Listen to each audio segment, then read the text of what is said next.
नमस्कार शेतकरी मित्रांनो, आज आपण आधुनिक डाळिंब शेती या यूट्यूब चॅनलवर डाळिंबात जे आपण नवीन नवीन प्रयोग करतो त्याच्याबद्दल माहिती घेणार आहे. आपल्याकडे ही डबल लॅटरल 4 ड्रिपर अशी सिस्टीम आहे. हे झाकायचं जे पेपर आहे तो शेडनेट पेपर आहे, त्याच्याबद्दल पण आपण माहिती घेणार आहे आणि त्याच्यात कशी क्वालिटी राहते त्याच्याबद्दल बघणार आहे.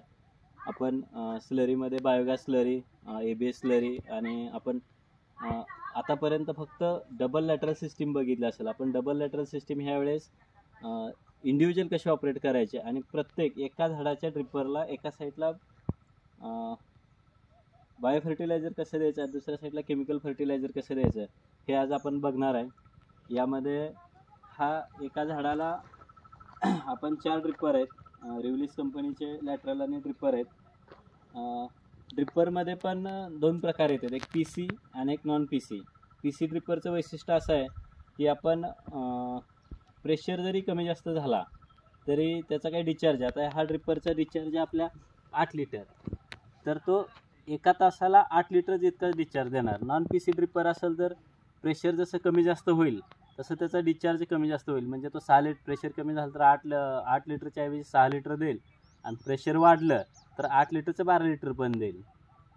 असं हे नॉन PC ड्रिपरमध्ये होतं. पण PC ड्रिपरमध्ये काय होतं, जर प्रेशर आपलं 0.8 kg पासून 4 kg पर्यंत कितीही असलं तरी डिस्चार्ज हा 8 लिटर इतका म्हणजे कॉन्स्टंटच राहतो. हे PC ड्रिपरचं वैशिष्ट्य आहे. हे PC ड्रिपर नॉन ओपनेबल असतात, जेणेकरून आपण ह्याच्यात छेडछाड किंवा कमी जास्त टाईट वगैरे असं काय हे करू शकत नाही. समजा हे जर चोकअप झालं तर आपल्याला सल्फ्युरिक ॲसिडची ट्रीटमेंट देऊन त्याला स्वच्छ करता येते.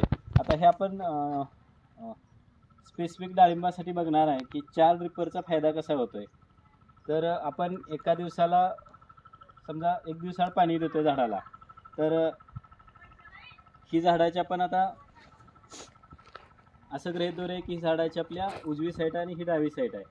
तर डाव्या साईडला जर सोमवारी पाणी दिलं तर आपण उजव्या साईडला पाणी हे बुधवारी देता येतं आहे आणि परत डाव्या साईडला पाणी द्यायला आपल्याला शुक्रवारी पाणी देता येतं आहे आणि ह्या साईडला परत रविवारी पाणी येणार आहे. म्हणजे 4 दिवसानंतर पाणी दिल्यानंतर पूर्ण उपसा कंडिशन इथं मेंटेन होणार आहे आणि रूट झोन जो झाडाचा 2 ड्रिपर पुरताच मर्यादित राहणार आहे तो रूट झोन 4 झाडा इतका होणार आहे, 4 ड्रिपरच्या इतका होणार आहे. आणि ह्याचा दुसरा फायदा असा आहे की आपली फर्टिगेशन सिस्टीम जर प्रॉपर असेल तर आपण एका साईडला bio fertiliser, bio pesticide, bio fungicide देऊ शकतो आणि दुसऱ्या साईडला केमिकल फर्टिलायझर देऊ शकतो.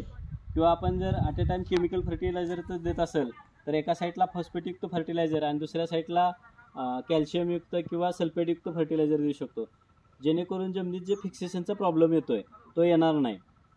ह्याच्यानंतर आपण कसं हे करू शकतो बघूयात.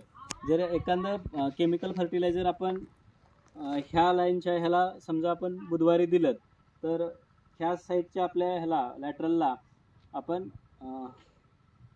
बायोलॉजिकलमध्ये जे काय येतं आहे बायो पेस्टिसाईड, बायो फंगिसाईड किंवा बायो फर्टिलायझर ते देऊ शकतो.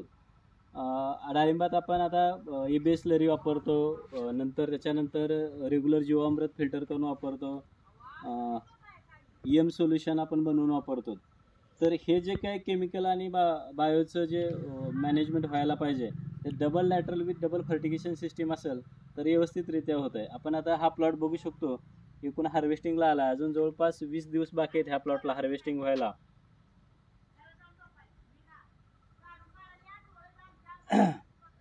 तर आता हे जर ह्याचा थोडा खर्च वाढतोय की डबल लॅटरल सिस्टीमचा, पण डाळिंबाचं लाईफ आपण फक्त 15 वर्ष पकडली किंवा 10 वर्ष जरी पकडलं तर येणारा खर्च 10 वर्षाच्या समजा एका एकराला जर 50,000 एक्स्ट्रा खर्च आला तर वर्षाला फक्त 5,000 येणार आहे.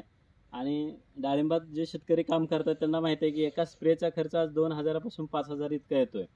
त्यामुळं जर आपलं सॉईल मॅनेजमेंट किंवा रूटला मॅनेजमेंट जर व्यवस्थित असेल तर आपली डेव्हलपमेंट पुढली चांगली होणार आहे. म्हणजे जर पार्शियल पाणी देत असेल आपण 4 दिवसातून एकदा मिळणार आहे तर एका साईडचं जे काय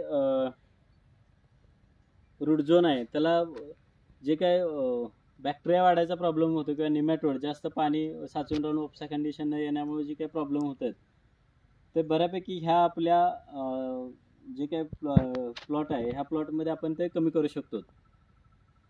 प्लॉट हे कर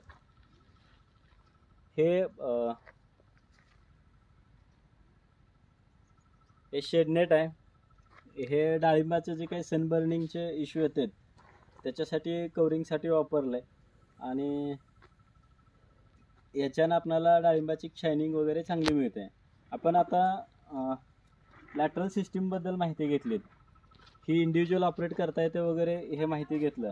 पण फर्टिगेशन जे आहे आपण दोन्ही कसं देणार, म्हणजे ॲट ए टाईम द्यायचं असेल तरी आपण ह्या झाडाला बायोलॉजिकल आणि एकाच झाडाला आणि केमिकल कसं द्यायचं तर आपलं फर्टिगेशन युनिट बघूत आपण पुढं.